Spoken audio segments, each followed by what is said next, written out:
सनातन धर्म में आस्था और विश्वास रखने वाले श्रोतागणों, हिंदू धर्म ग्रंथों में कई महान ऋषियों का उल्लेख मिलता है। उन्हीं में से एक थे दुर्वासा ऋषि। दुर्वासा ऋषि न सिर्फ ज्ञानी थे अपितु अत्यंत क्रोधी स्वभाव के भी थे। दुर्वासा ऋषि को उनके भयंकर क्रोध के लिए जाना जाता है। महादेव से लेकर देवराज इंद्र तक ऐसे कोई भी देवी या देवता ना थे जो दुर्वासा ऋषि के गुस्से के भागी ना बने हों। तो आज के इस विशेषांक में मैं आपको बताऊंगी कि दुर्वासा ऋषि इतने शीघ्र क्रोधित होने वाले व शीघ्र प्रसन्न न होने वाले ऋषि क्यों थे। श्रोतागणों, ऋषि दुर्वासा के जन्म से जुड़ी एक कहानी इस प्रकार है। ब्रह्मज्ञानी अत्रि ब्रह्मा जी के मानस पुत्र थे। इनकी पत्नी का नाम अनसुया था। इनकी कोई संतान नहीं थी। संतान की आकांक्षा से महर्षि अत्रि तथा अनसुया ने कई वर्षों तक कठोर तप किया। तब उनके तप के तेज से एक उज्जवल अग्नि ज्वाला प्रकट हुई, जिसने तीनों लोकों को अपने आगोश में ले लिया। देव, दानव, ऋषि मुनि सभी चिंतित हो गए। तब ब्रह्मा, विष्णु तथा शिवजी महर्षि के तप स्थान पर गए। तब प्रसन्न होकर तीनों देवों ने उनके पुत्र के रूप में जन्म लेने का वर प्रदान किया। वरदान के प्रभाव से ब्रह्मा के अंश से चंद्रमा, विष्णु के अंश से दत्तात्रेय तथा भगवान शंकर के अंश से दुर्वासा का जन्म हुआ।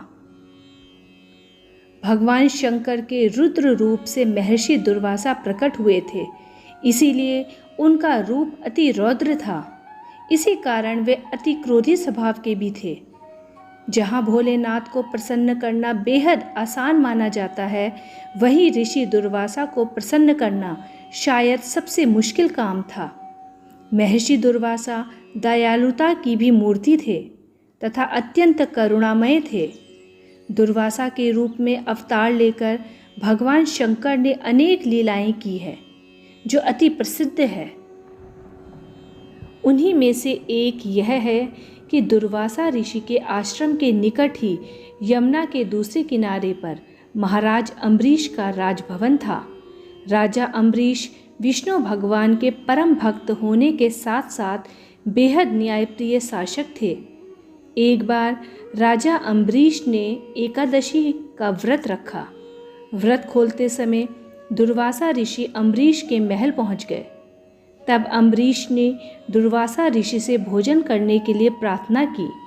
दुर्वासा ऋषि ने राजा अम्बरीश से कहा कि वे स्नान के पश्चात ही भोजन ग्रहण करेंगे। जल्दी लौटने की बात कहकर वे स्नान करने के लिए नदी चले गए। जब ऋषि दुर्वासा के इंतजार में उन्हें काफ़ी समय बीत गया, तब राजा अम्बरीश ने देवताओं का आवाहन कर आहुति दी और कुछ भाग ऋषि के लिए अलग रख दिया। कुछ समय बाद दुर्वासा ऋषि वापस आए। उन्हें राजा द्वारा उनका इंतजार न करने पर बहुत क्रोध आया। क्रोध के आवेश में उन्होंने अपनी जटा निचोड़ कृत्या राक्षसी उत्पन्न की और उसे राजा अम्बरीश पर आक्रमण करने का आदेश दिया। यह सब देखकर भगवान विष्णु ने अपने भक्त राजा अम्बरीश की रक्षार्थ अपना सुदर्शन चक्र प्रकट किया और उस सुदर्शन चक्र से उस कृत्या राक्षसी का नाश हुआ। कृत्या का वध करने के बाद भगवान विष्णु का सुदर्शन चक्र ऋषि दुर्वासा का पीछा करने लगा। सुदर्शन चक्र को अपने पीछे आता देख दुर्वासा जी लोकोलोक में अपनी रक्षा हेतु दौड़ते फिरे। तब वह शिवजी की शरण में पहुँचे। तब शिवजी भगवान ने दुर्वासा ऋषि को भगवान विष्णु के पास भेजा। दुर्वासा ऋषि को देख भगवान विष्णु बोले कि आपने अपने भक्त राजा अम्बरीश का अपमान किया है, अतः यदि आप अपना कल्याण चाहते हैं तो भक्त अम्बरीश के पास जाकर उनसे ही क्षमा प्रार्थना करें। तब थक हार कर दुर्वासा ऋषि महाराज अम्बरीश के पास पहुँचे और सुदर्शन चक्र को रोकने की प्रार्थना करने लगे। तब दयालु राजा ने ऋषि दुर्वासा की प्रार्थना मान ली और सुदर्शन चक्र को वापस अपने स्थान में जाने की प्रार्थना की। तब सुदर्शन चक्र वापस भगवान विष्णु के पास लौट गए और इस प्रकार दुर्वासा ऋषि इस मुसीबत से बाहर निकल पाए, वे अपनी जान बचाई। श्रोतागणों, ऋषि दुर्वासा को क्रोधित करना जितना आसान है, उन्हें प्रसन्न करना उतना ही कठिन था। लेकिन पांडवों की माता कुंती ने अपने सेवा भाव से ऋषि दुर्वासा को प्रसन्न करने में सफलता हासिल की थी, जिसकी पौराणिक कथा इस प्रकार है कि एक बार कुंती की सेवा भाव से प्रसन्न होकर ऋषि दुर्वासा ने उन्हें एक ऐसा मंत्र बताया था जिसकी सहायता से वह देवताओं का ध्यान कर उनकी शक्तियों से परिपूर्ण पुत्र रत्न की प्राप्ति कर सकती थी।